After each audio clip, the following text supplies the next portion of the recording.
శరన్నవరాత్రుల్లో అమ్మవారు శ్రీ మహాలక్ష్మీదేవి రూపంలో మనకు దర్శనమిస్తారు. ఇరువైపులా గజరాజులు సేవిస్తుండగా చతుర్భుజాలతో, ఒక హస్తం అభయముద్రతో, రెండు హస్తాలలో కమలాలను ధరించి, ఒక హస్తంతో కనకదారు కురిపిస్తూ, తన చల్లని చూపులతో త్రిలోకాలను కాపాడుతూ అమ్మవారు దర్శనమిస్తారు. ఈరోజు అమ్మవారిని గులాబీ రంగు వస్త్రాలతో అలంకరిస్తారు. నైవేద్యంగా చక్కెర పొంగలి సమర్పిస్తారు. ఎర్ర కమలాలతో పూజ చేస్తారు. ఈరోజు గులాబీ రంగు వర్ణంలోని వస్త్రాలను ధరించి అష్టలక్ష్మి స్తోత్రం, కనకదార స్తోత్రం పారాయణం చేసుకుంటే ఎంతో శుభప్రదం. మహాలక్ష్మి అమ్మవారిని దర్శించుకోవడం వల్ల ఐశ్వర్య ప్రాప్తి, విజయం లభిస్తాయనేది భక్తుల విశ్వాసం. మహాలక్ష్మీదేవి సర్వమంగళకారిణి, ఐశ్వర్యప్రదాయిని, అష్టలక్ష్ముల సమిష్టి రూపమే మహాలక్ష్మి. జగన్మాత మహాలక్ష్మి స్వరూపంలో దుష్ట రాక్షస సంహారం చేశారు. 3 శక్తుల్లో ఒకటైన శ్రీ మహాలక్ష్మీదేవి అమితమైన పరాక్రమాన్ని చూపించి హాలుడు అనే రాక్షసుడిని, డోలాసురుడనే రాక్షసుడిని వధించింది. శక్తిత్రయంలో మధ్యశక్తి మహాలక్ష్మీదేవి. ఈ అమ్మవారిని ఉపాసిస్తే ఫలితాలు త్వరితంగా కలుగుతాయి. లక్ష్మీదేవికి ఆ పేరు లక్ష్య అనే సంస్కృత పదం నుండి ఉద్భవించింది. సర్వలోక రక్షిణి, సర్వజ్ఞాన ప్రదాయిని, శక్తి స్వరూపిణి అయిన ఆ జగజ్జననిని భక్తితో ఆరాధిస్తే అనుగ్రహిస్తుంది. సిరి సంపదలు, సౌభాగ్యాన్ని అనుగ్రహించే ఆ లక్ష్మీదేవిని సేవిస్తే కోరిన వారికి కొంగు బంగారం అవుతుంది. లక్ష్మీదేవి ఆవిర్భావ కథ. ఒకసారి దేవేంద్రుని రాజ్యమైన అమరావతికి దూర్వాస మహర్షి వచ్చారు. ఇంద్రుని చూసిన దుర్వాసుడు అమరావతి అధిపతికి గౌరవ సూచకంగా తన మెడలోని దండనిస్తాడు. గర్వంతో కళ్ళు మూసుకుపోయిన ఇంద్రుడు దండ ఇచ్చినదెవరన్న విషయాన్ని పట్టించుకోకుండా, కనీసం కృతజ్ఞతలు చెప్పకుండా ఆ దండను తన ఏనుగు తొండానికి తగిలిస్తాడు. తొండాన్ని అటూ ఇటూ ఆడిస్తూ ఏనుగు దండను కిందకి విసిరేసి కాళ్లతో తొక్కుతుంది.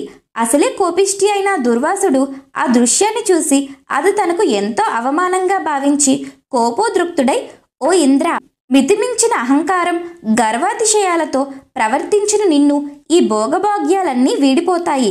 నీ రాజ్యం నుండి లక్ష్మి వెళ్ళిపోవుగాక అని శపించాడు. అప్పుడు ఇంద్రుని కళ్ళకు కప్పుకున్న తెరలు తొలగిపోవడంతో దూర్వాస మునిని క్షమించమంటూ వేడుకున్నాడు.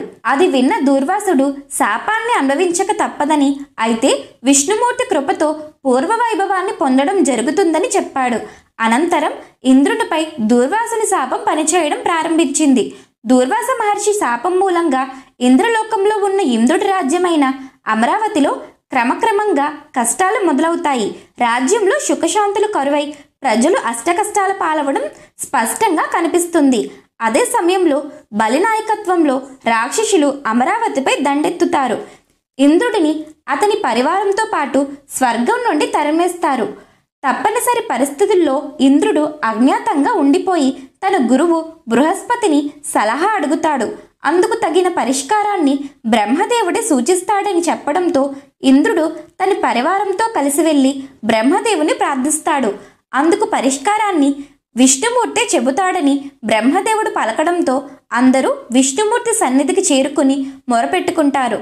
రాక్షసుల అరాచకాలు చెప్పుకుని పరిష్కారం సూచించాల్సిందిగా వేడుకుంటారు. ఇంద్రాది దేవతల మొర ఆలకించిన విష్ణుమూర్తి రాక్షసుల సాయంతో పాలసముద్రాన్ని చిలికి అందులో నుండి వెలువడిన అమృతాన్ని అందుకుంటే తిరిగి అధికారం దక్కుతుందని, విజయం వరిస్తుందని చెప్పి పంపిస్తాడు. విష్ణుమూర్తి సలహా మేరకు దేవుళ్ళు రాక్షసుల మధ్య జరిగిన క్షీరసాగర మదనం కూడా మరో యుద్ధ సన్నివేశాన్ని తలపించినట్లు పురాణాలు చెబుతున్నాయి. శ్రీహరి సలహా మేరకు దేవతలు రాక్షసులతో కలిసి మందార పర్వతం వాసుకితో పాలసముద్రాన్ని చిలకడం మొదలు పెడతారు. విష్ణుమూర్తి కూర్మావతార రూపంలో మందార పర్వతం మునిగిపోకుండా భరిస్తాడు. అనంతరం పాలసముద్రం నుండి హాలాహలం, కామధేనువు, తెల్లని అశ్వం, ఐరావతం, కల్పవృక్షం ఇలా ఎన్నో రకాలైన జీవులు, వస్తువులు వెలువడతాయి.